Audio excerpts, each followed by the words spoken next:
मैं हूं आलिया, आप देख रहे हैं ब्रेकिंग बैरियर्स। कभी इसके दर, कभी उसके दर, कभी दर बदर। ये सिचुएशन आ चुकी है एंकर पर्सन इमरान रियाज खान पर, क्योंकि इस वक्त किसी को ये पता ही नहीं है कि वो कहाँ पर, कौन से थाने में, कौन से मजिस्ट्रेट के सामने, किस शहर में हैं। वो जहाँ पर भी पहुँचते हैं कह दिया जाता है ये हमारी ज्यूरिस्डिक्शन में नहीं आता। दौड़ा दौड़ा कर दौड़ाया जा रहा है। इसी के साथ former prime minister Imran Khan के पायलट को धमकियाँ आ रही हैं, धमकियाँ में कॉल्स आ रही हैं। क्या इमरान खान की जान को एक मरतबा फिर ख़तरा है?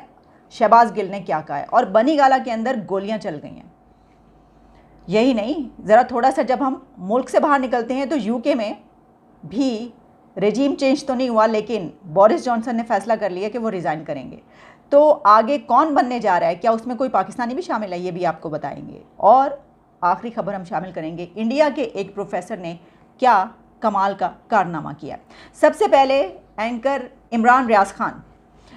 इमरान रियाज खान इस वक्त कहाँ पर हैं ये कुछ पता नहीं चल रहा। इसकी वजह यह है कि आखिरी खबर ये आई थी कि वो चकवाल पहुँचे हैं और चकवाल के थाने में मजिस्ट्रेट के सामने भी ये कह दिया गया उनको कि ये हमारी ज्यूरिस्डिक्शन में नहीं आता, इनको लाहौर ले जाएं। सबसे पहले आपको याद होगा इस्लामाबाद में कहा गया ये हमारी ज्यूरिस्डिक्शन में नहीं आता। पिंडी ये हमारी ज्यूरिस्डिक्शन में नहीं आता। चकवाल ये हमारी ज्यूरिस्डिक्शन में नहीं आता, इनको लाहौर ले जाएं। तो क्या लाहौर वाले लोग ये कहेंगे कि हमारी ज्यूरिस्डिक्शन में आता है? अब इस वक्त उनको दौड़ाया जा रहा है, दौड़ा के दौड़ाया जा रहा है। मैं ये नहीं कहूँगी कि दौड़ा के मारा जा रहा है, वैसे होता यही है कि इस तरह के जो टैक्टिक्स होते हैं उसमें ऐसा दौड़ा के मारा जाता है कि फिर वो जिसकी दौड़ लगवाई जाती है वो ये कहता है कि बस भाई बस ऐसा करो कि मुझ पे कोई बड़े से बड़ा मुकदमा बना दो, मुझ पे कोई जो केस तुम चाहते हो कर दो, जेल भेज दो, लेकिन मैं अब दोबारा गाड़ी में नहीं बैठूंगा कहीं और जाने के लिए। ये होते हैं वो हथकंडे, या आप कह लें कि वो टैक्टिक्स, या आप कह लें इन्वेस्टिगेशन का तरीका, इसको कुछ भी कह सकते हैं। लेकिन दुनिया के काफ़ी कुछ ऐसे बड़े बड़े केसेस हैं ऐसे जिसमें ये किया जाता है और हो चुका है। इसके मुतालिक मोहित पीरज़ादा और हसन न्याजी, जो कि former prime minister Imran Khan के नेफ्यू भी हैं, क्योंकि वो लॉयर भी हैं, वो इसको देख रहे हैं, उन्होंने भी कुछ कहा है। मैं आपके सामने रखे देती हूँ कि वो क्या कह रहे हैं इसके बारे में।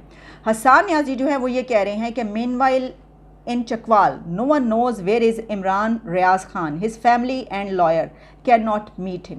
उनका कहना है कि कोर्ट ने ऑर्डर किए थे पुलिस को उनको प्रोड्यूस करने के लिए, लेकिन कोई पता नहीं चला, ये नहीं किया गया। एसएचओ जो है रेलेवेंट थाना का, वो भी ये नहीं जानता कि इमरान रियाज खान कहाँ पर है। State of affairs getting depressing every day. Mohit Pirzada ये लिखते हैं, उनका ये कहना है कि Imran Riaz arrest pressure came from somewhere. Chakwal magistrate ने बात नहीं सुनी। आज भी लाहौर पुलिस जो है वो वहाँ पर मौजूद है, वो वेट कर रही है कि जर्नलिस्ट इमरान रियाज खान को लाहौर लेकर जाएं, क्योंकि चकवाल की तरफ से कह दिया गया है कि ये तुम्हारी ज्यूरिस्डिक्शन में नहीं आता, लेकिन उनको प्रोड्यूस नहीं किया जाता, यानी वो पहुँच ही नहीं रहे। और फिर उन्होंने एक और बात जो लिखी, उनका कहना ये है कि as long as possible to show to media that we can do anything to press, कि ये कुछ बड़ी ताकतें जिनकी तरफ से ये बताने की कोशिश की जा रही है कि हम मीडिया के साथ कुछ भी कर सकते हैं। अब देखिए ये वही बात है जो मैंने आपको कही कि वो दौड़ा के उनको दौड़ाया जा रहा है, बस अभी देखिए वो कब तक दौड़ते हैं। लेकिन इसी के साथ एक सवाल ये खड़ा हो रहा है कि क्या इमरान रियाज पर तशद्दुद हुआ है? एक रात के अंदर क्या किसी की ऐसी शक्ल निकल सकती है जैसे इमरान रियाज की निकली? मैंने आपको वीडियोस और तस्वीरें सब कुछ दिखाया था। अब हर कोई सवाल करता हुआ नज़र आ रहा है कि ये तो लगता है, ये कहा जा रहा है कि ये लगता है कि इमरान रियाज पे बहुत ज़्यादा तशद्दुद हुआ है, लेकिन वो बता नहीं रहे हैं। या तो फिर वो इमरान खान वाली लाइट इज़ एवरीथिंग मामला है, लेकिन नहीं, ऐसा नहीं होता। ठीक है, शेव बढ़ गई, वो तो हो जाता है, लेकिन जो सिचुएशन है, या तो ये दो वजूहात कि आप बहुत ज़्यादा डिप्रेशन में हो, बहुत ही आप डिप्रेस हो जाएं, लेकिन उसको भी कई दिन तक आप ऐसा रहें तो शायद आपकी ये शक्ल निकल आए। लेकिन अगर आपके ऊपर तशद्दुद हुआ हो तो फिर यकीनन एक रात के अंदर ये शक्ल निकल सकती है। वो ये बता तो नहीं रही, ये कह नहीं रहे, लेकिन उन्होंने जो एक बात कही है उससे ऐसा कुछ लगता है। और इसी के साथ एक और बात भी लगती है, और वो ये है कि सॉफ्टवेयर अपडेट की यहाँ पर जो बात की जाती है, क्या वैसा भी कुछ हुआ है? इसकी वजह ये कि उन्होंने ये कहा कि फ़ौज के ख़िलाफ़ तो मैंने नहीं बोला, मैंने तो आज तक एक लफ्ज़ मैंने फ़ौज के ख़िलाफ़ नहीं बोला। हुकूमत पाकिस्तान जैसे मुल्क को चलाएगी, छठी बड़ी आर्मी है, मेरे दो जुमलों या इख्तिलाफ से वो कमज़ोर हो जाएगी, और मैंने तो आर्मी को आज तक कहा ही कुछ नहीं, एक लफ्ज़ नहीं बोला आर्मी के खिलाफ। हुकूमत पाकिस्तान जैसे मुल्क को चलाएगी, छठी बड़ी आर्मी है, मेरे दो जुमलों या इख्तिलाफ से वो कमज़ोर हो जाएगी, और मैंने तो आर्मी को आज तक कहा ही कुछ नहीं, एक लफ्ज़ नहीं बोला आर्मी।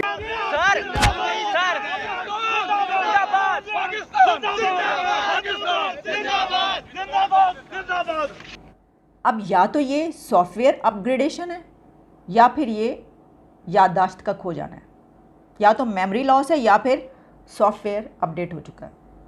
इसकी वजह ये है कि इमरान रियाज ने अपना आखिरी प्रोग्राम या आखिरी से पहले वाली वीडियो जो की थी उसमें उसका टाइटल और टॉपिक ये था कि मैं सवाल कर रहा हूँ जनरल बाजवा से, मैं सवाल कर रहा हूँ हमें तंग क्यों किया जा रहा है इतना, मैं आपसे सवाल कर रहा हूँ जनरल बाजवा आपको जवाब देना पड़ेगा।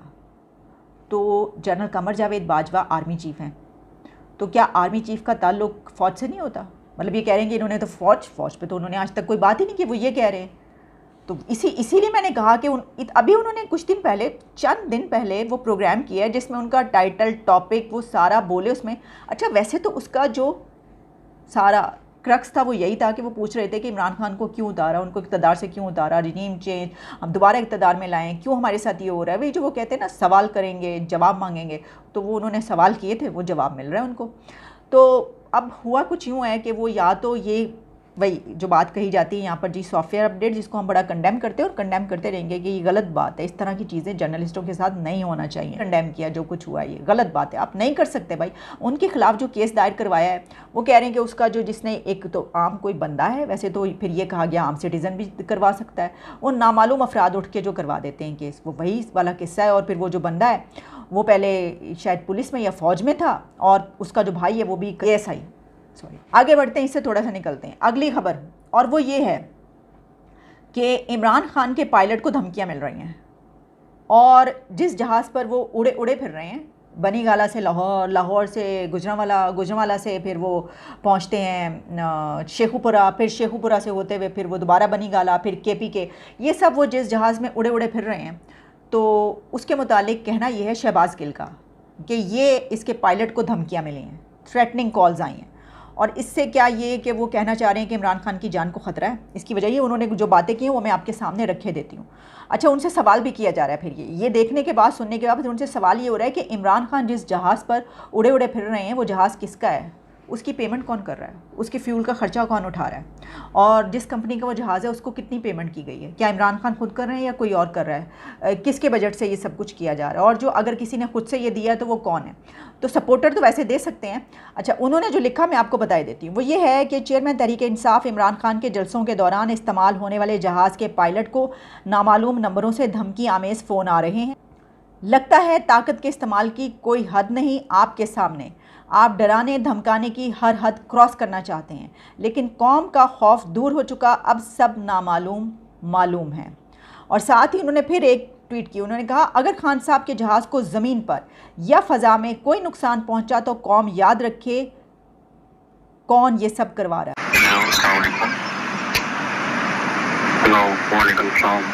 जी सर, जी कौन बात कर रहे हैं? आपने अभी तक पोस्ट ली थी सर, कौन सी पोस्ट आप हुक्म करें? देखें आप सर, आप बताएं, आप हुक्म करें कौन सी पोस्ट हम डिलीट करें आपको? सर, आपको कल शाम तक उठा लिया जाएगा। चलिए मैं पोस्ट अभी डिलीट कर देता हूँ, 5 बजे तक उठा लिया जाएगा। तो ये अनफॉर्चुनेट है। मुझे कॉल आती है, जब हमें कॉल आती है तो वो तो बाकायदा नंबर, नाम, तस्वीर, अगर व्हाट्सएप खोलें तो पता चलता है ये साहब है, फिर वो डेजिग्नेशन, कौन सी ब्रांच, फिर पिंडी या लाहौर। लेकिन अब ये सही, हम तो ये कहेंगे भाई सही कह रहे होंगे, लेकिन इसी के साथ एक और मामला देखें ना आप, ये देखें जो एक वो पकड़ा गया था कौन, घर से जासूस, उसके साथ आपने क्या किया, उसको मतलब मुंह पे पर्दा दुल्हन की तरह ला के अपने साथ बिठा दिया। ऐसा लग रहा था शहबाज गिल, सब कहते हैं शहबाज गिल ने क्या शादी कर ली, और ये क्या हो रहा है यहाँ पर भाई। इसी तरीके से बैठे हुए थे और उसका मुँह ही नहीं दिखा रहे, और फिर उसके बाद बनी गाला के अंदर उसको ले लेके फिर रहे हैं उस जासूस को। मतलब वो तो हंसी आ रही थी।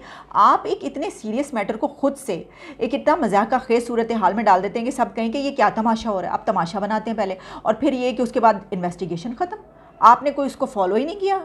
इतना अहम मामला, आपके घर से जासूस पकड़ा गया, आप उसको कोई बात ही नहीं कर रहे फिर। तो इससे लगता है कि ये सब खेल तमाशा है भाई।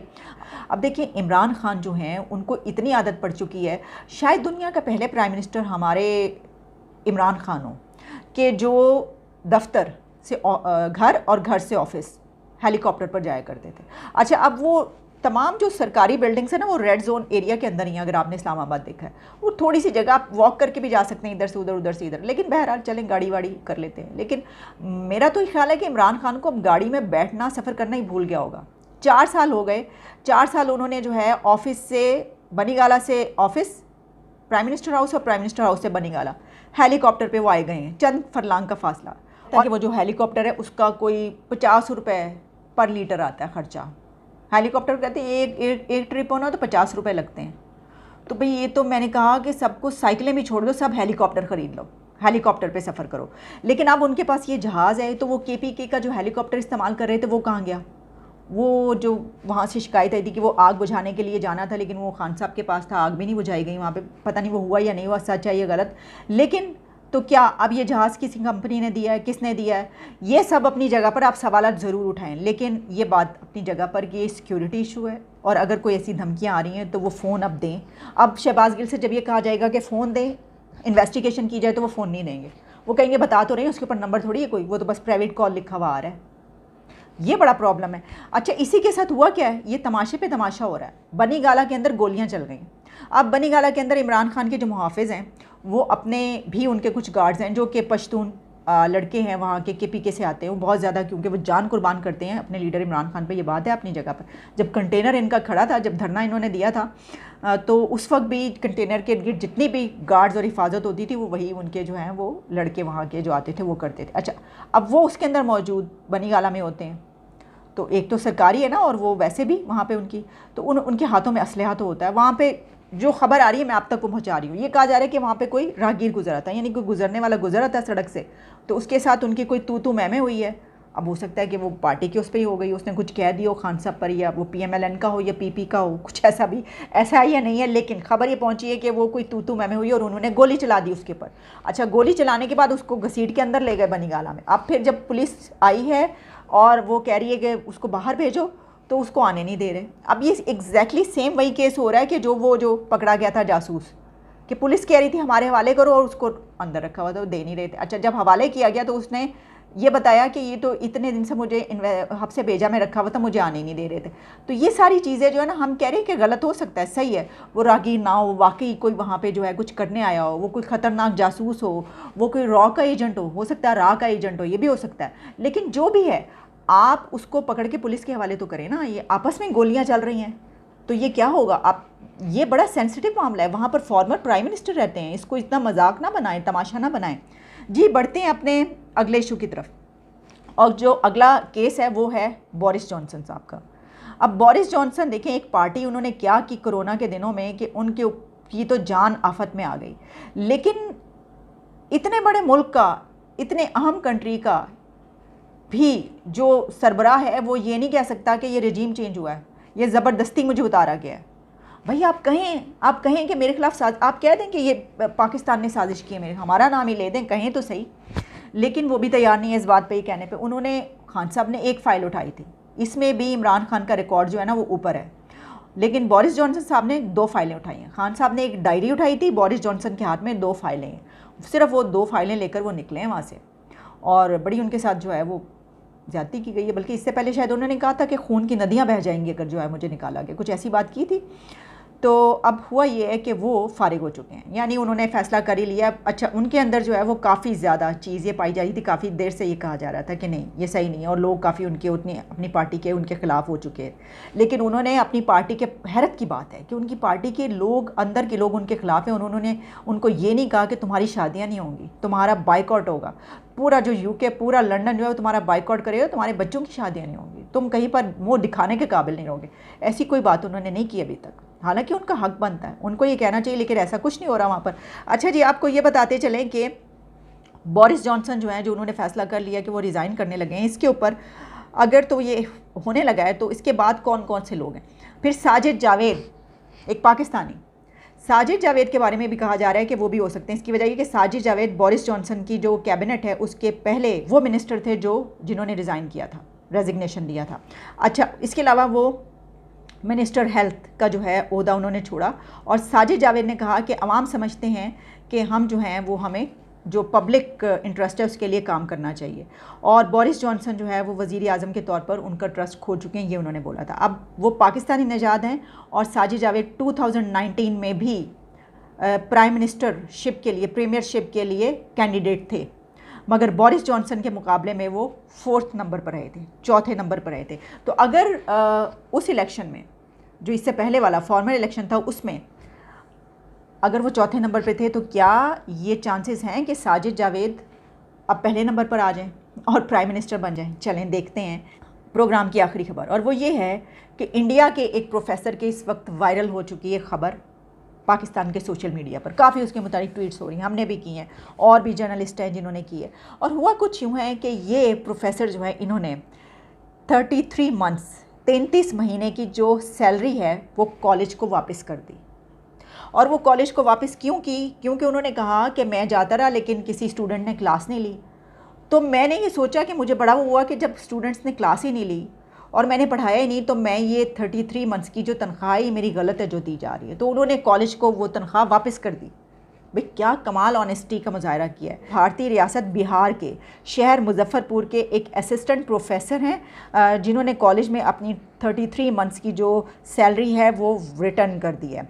अच्छा, भारतीय मीडिया रिपोर्ट्स के मुताबिक इनका नाम है लल्लन कुमार, कॉलेज में हिंदी के असिस्टेंट प्रोफेसर हैं। उन्होंने तकरीबन 3 साल की सैलरी, कोई तकरीबन उनकी बनती है ये 23 लाख इंडियन रुपीस, यानी पाकिस्तानी रुपीस वो डबल हो जाते हैं। 23 लाख रुपीस जो हैं ये कहकर वापस कर दिए कि 2 साल से किसी भी तालिब इल्म ने, किसी भी स्टूडेंट ने उनकी क्लास ही नहीं ली। मीडिया से बात करते हुए लल्लन कुमार ने कहा कि उनके ज़मीर ने ये गवारा नहीं किया, इस बात की इजाज़त नहीं दी कि वो स्टूडेंट्स को पढ़ाए बगैर अपनी सैलरी एक्सेप्ट कर लें, जिसके लिए जो है वो उन्हें रखा गया था, जिस काम के लिए। जब उन्होंने वही नहीं किया, उन्होंने कहा कि ऑनलाइन क्लासेस के दौरान भी मेरी क्लास में कोई मुट्ठी भर तलबा रहते थे, यानी ऑनलाइन क्लासेस उन्हें पढ़वाई। अब मुट्ठी भर तलबा मतलब कि 2-4 तलबा कुछ होते थे या 5-6, 7-8 तलबा होते थे, तो काफ़ी हैं। यानी ये कि अगर आप एक स्टूडेंट को भी पढ़ाएं तो आप कहेंगे भाई मेरा तो टाइम, आम बंदा हमारे जैसा इंसान क्या कहेगा? हम क्लास पढ़ा रहे हैं, कोई नहीं आया, एक स्टूडेंट भी आया, हम कहेंगे भाई मेरा तो टाइम लगा है, मैं तो पूरी तनख्वाह लूँगा। लेकिन वो ये कह रहे हैं कि मैं ऑनलाइन पढ़ाता तो उसमें भी थोड़े से स्टूडेंट होते थे। फिर उन्होंने कहा अगर मैं 5 साल तक पढ़ाए बगैर तनख्वाह लेता हूँ तो ये मेरे लिए तालीमी मौत होगी। इजाज़त दीजिए, दोबारा आपसे मुलाकात होती है। Take care and good bye.